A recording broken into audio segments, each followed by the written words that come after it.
भव्य दिव्य म्हणजे काय, तर खरंच हे मंदिर पाहिल्यानंतर भव्य दिव्य या शब्दाचा जवळून परिचय होतो. आडवाटांवर चालायची सवय लागली की खेडोपाडी कोरीव मंदिरे भेटतात. त्यावर स्थापत्य आणि शिल्पकला ही थक्क करून सोडणारी असते. नमस्कार, मी अक्षता आणि माझ्या ऑन द वे भूर या ब्लॉगवर तुमचं खूप खूप स्वागत. अहमदनगर आणि औरंगाबाद या ट्रिपमध्ये काल मी पारनेर येथील श्री सिद्धेश्वराचे निसर्ग संपन्न आणि पुरातन मंदिर पाहिले. खूप सुंदर अनुभव होता तो. आणि आज मी आता पुढच्या प्रवासाला निघाले.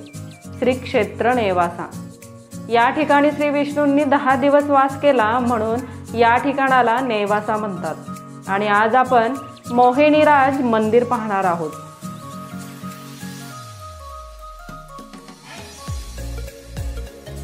नेवासा शहराचे ग्रामदैवत मोहिनीराज. मंदिराचे सर्व बांधकाम हेमाडपंथी स्थापत्य शैलीतले. मंदिर पुरातन असून त्याचे बांधकाम 1773 मध्ये अहिल्याबाई होळकरांचे दिवाण श्री चंद्रचूड जहागीरदार यांनी करून घेतले.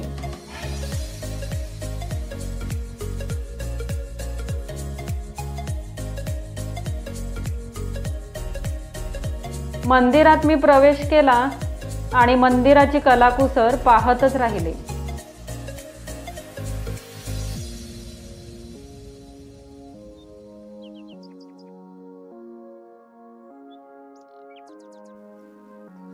मंदिरात भव्य गाभाऱ्यात उंच सिंहासनावर शंख, चक्र, गदा, अमृताची कुपी, नाकात नथ, कमरेला कंबरपट्टा, डोक्यावर मुकुट, पायात तोडे आणि पीतांबर परिधान केलेली 4.5 फुटाची भव्य अशी श्री मोहिनीराजाची मूर्ती आहे आणि शेजारी श्री महालक्ष्मीची मूर्ती.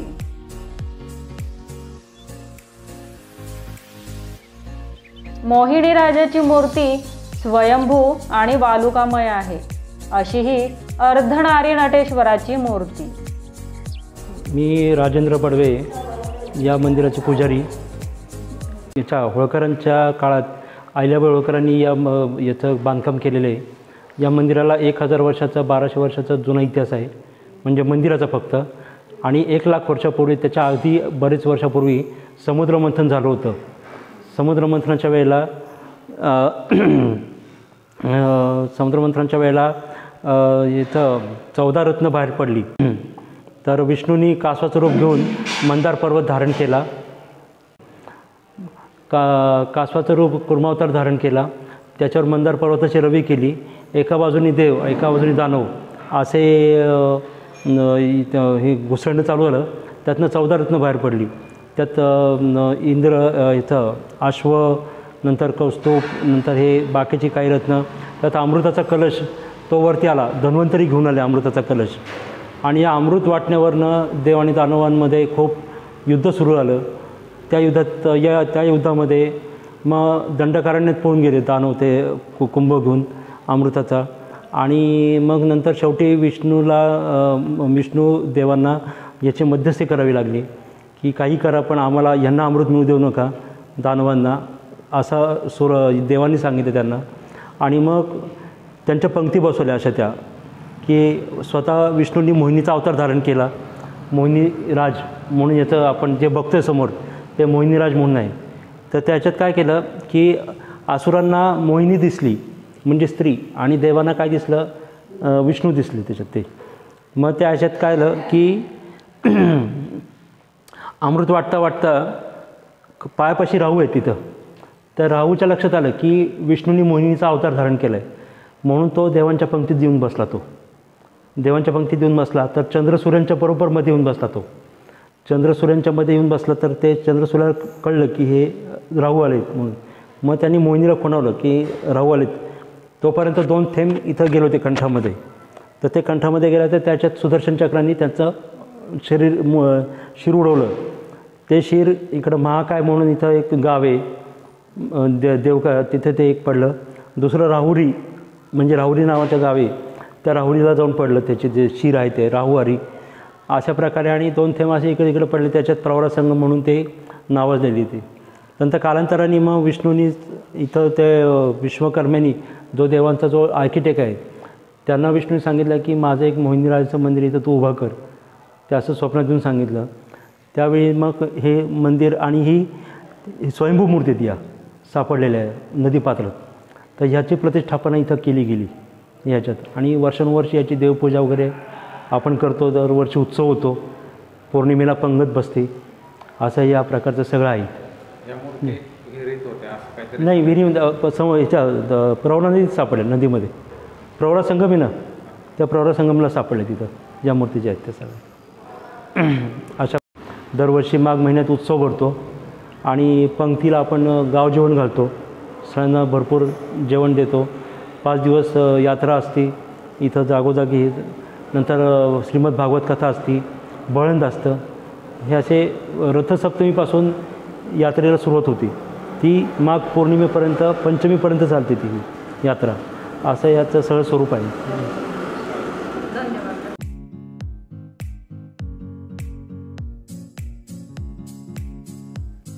या मंदिराचे मूळ मंदिर हे प्रवरा नदीच्या किनाऱ्यावर होते.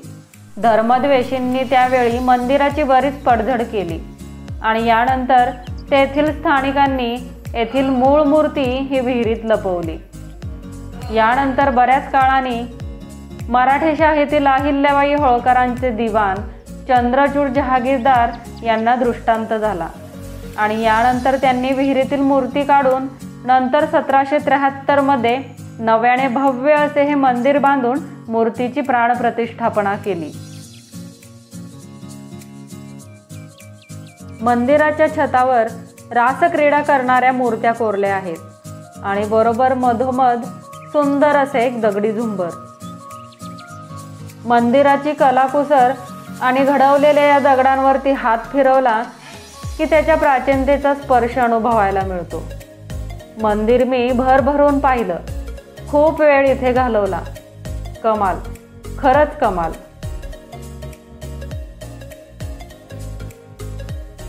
मंदिरात एका बाजूला आपल्याला काही मूर्त्या पाहायला मिळतात. या मूर्त्या येथील नदीपात्रातच सापडलेल्या आहेत. यात गणपती, बालाजी आणि काशीचे मांजर ह्या अशा अनेक मूर्त्या आहेत.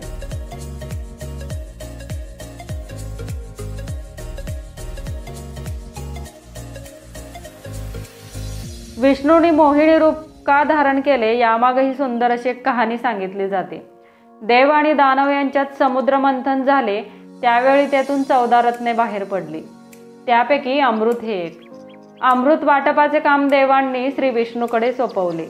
श्री विष्णूंनी मोहिनीचे म्हणजेच अर्धनारी नटेश्वर रूप घेऊन देव आणि दानव यांच्यात अमृत आणि मदिराचे वाटप युक्तीने केले. देव आणि दानव यांना एकाच पंक्तीत समोरासमोर बसवले. देवांना अमृत तर दानवांना मदिराचे वाटप केले. हे फक्त राहू आणि केतू या दानवांच्या लक्षात आले आणि ते देवांच्या पंक्तीत येऊन बसले. मोहिनी रूप घेतलेल्या विष्णूने त्यांना अमृत दिले, परंतु अमृत पिताक्षणी ते विष्णूंच्या लक्षात आले. यानंतर विष्णूंनी सुदर्शन चक्राने लगेच त्यांचे शिर उडवले, परंतु त्यांचे क्षीर अमर झाले. श्री विष्णूने मोहिनी रूप घेऊन अमृताचे वाटप नेवासा येथे केले. म्हणून या ठिकाणी मोहिनी राजाचे भव्य मंदिर उभारले आहे.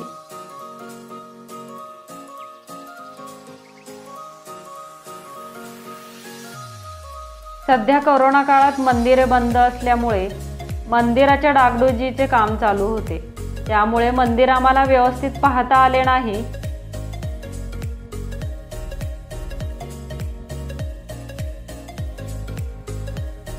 मंदिर पाहताना त्यावरील कलाकुसर बघताना मनात असंख्य प्रश्न उमटले.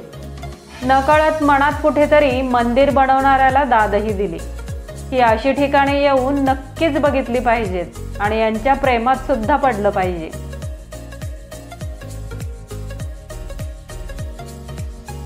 या सुंदर अशा ठिकाणी ब्लॉगमध्ये मी आता इथंच थांबत आहे, पुढच्या व्हिडिओच्या प्रतीक्षेत. व्हिडिओ तुम्हाला कसा वाटला मला हे कमेंट करून नक्की सांगा. चॅनलवर नवीन असाल तर सबस्क्राईब अवश्य करा. जय जिजाऊ, जय शिवराय, जय शंभूराजे.